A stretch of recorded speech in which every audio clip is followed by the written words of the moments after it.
Hello guys! Hello! First sign, Leo are Sagittarius. Welcome dito sa aking channel, Kapalaran 888. Welcome! Alamin natin, first sign, Leo are Sagittarius, kung anong daily message para sa inyo. This is April 10 to 11, 2025. Alamin natin ano ba ang message na para sa inyo guys. Okay.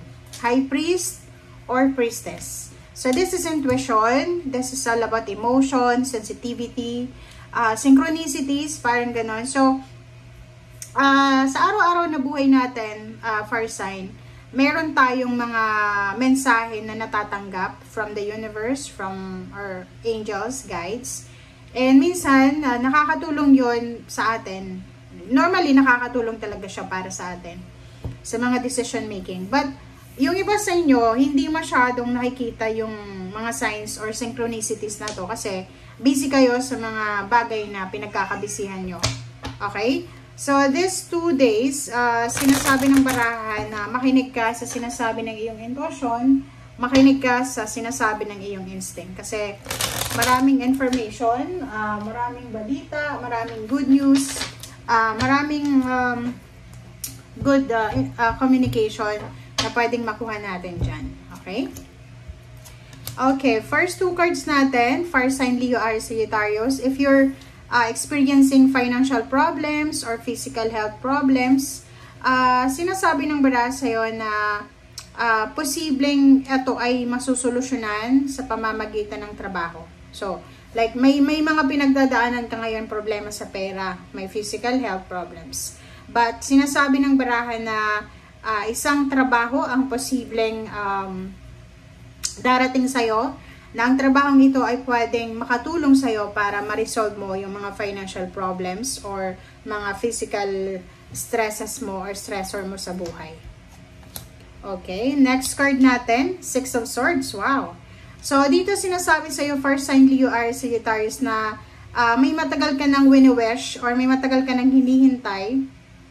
It's either good news or kung ano man itong hinihintay mo, travel, relocation, movement, salary increase, higher position, or kung ano man siya, communication, transportation, ay posibleng dumating na siya sa'yo. Okay?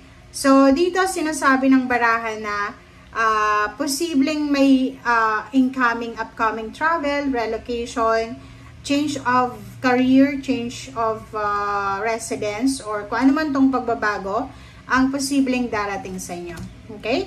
So, Princess of Pentacles is incoming money, Ace of Wands. So, yun. Isang exciting na balita. Yun. Isang exciting na balita, isang exciting na communication, information, ang posibleng darating sa'yo in terms of money. So, nakaka-excite siya. Pwedeng yun. Offer, new job offer, new place of work, new position, new sources of income, parang ganun. Okay, next card natin is 3 of Swords.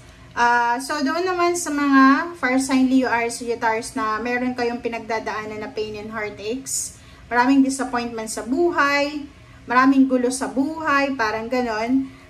Dito sinasabi ng baraha na be strong, be courageous, gawin mo kung ano yung mga gusto mong gawin sa buhay, but wag mong aalisin sa sarili mo yung trust sa sarili mo and trust sa Panginoon.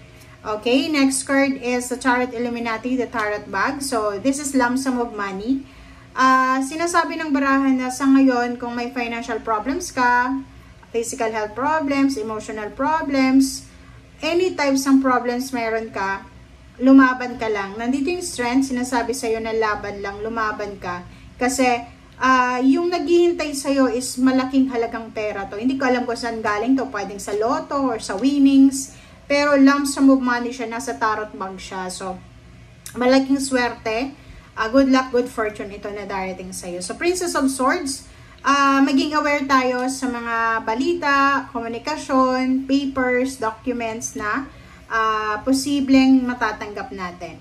4 of Cups, possible na may naghihintay sa'yo. It's either may nag-love offer sa'yo, diba? So, may naghihintay ng sagot mo. So, paki-comment sa comment section or ikaw to na naghihintay.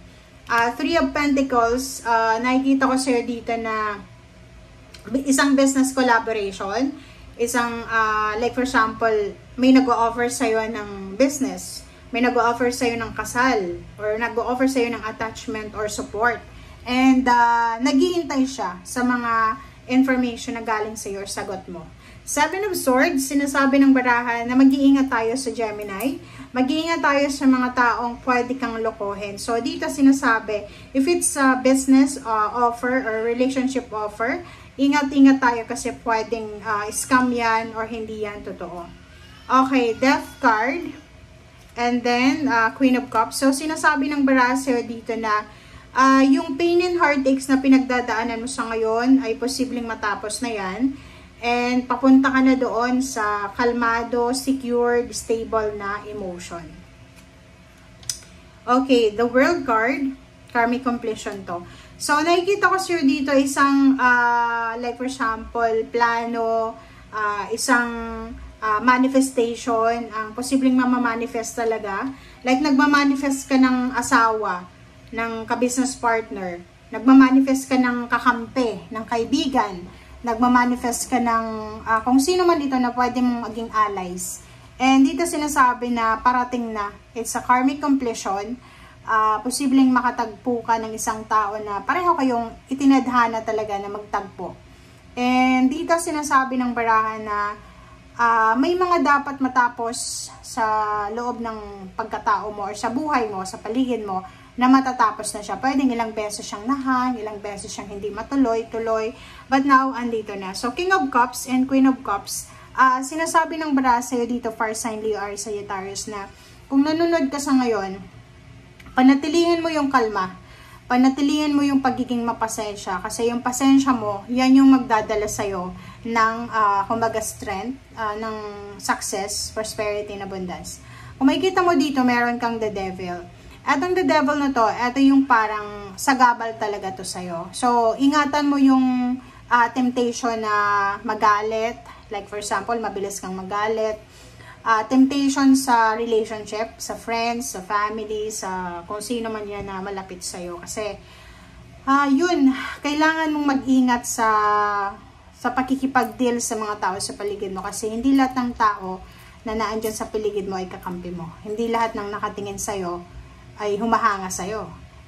Lahat yan, kailangan mong isipin na hindi lahat yan mapiplease mo. So, yun na nga, makinig tayo sa ating emotion, sa ating intuition, sa ating instinct na hindi lahat ng nangyayari sa mundo ay kailangan natin ng reaction. Hindi natin kailangan ibigay lahat ng energy natin, yung oras natin sa bagay na walang kwenta. Thank you guys for watching. Bye!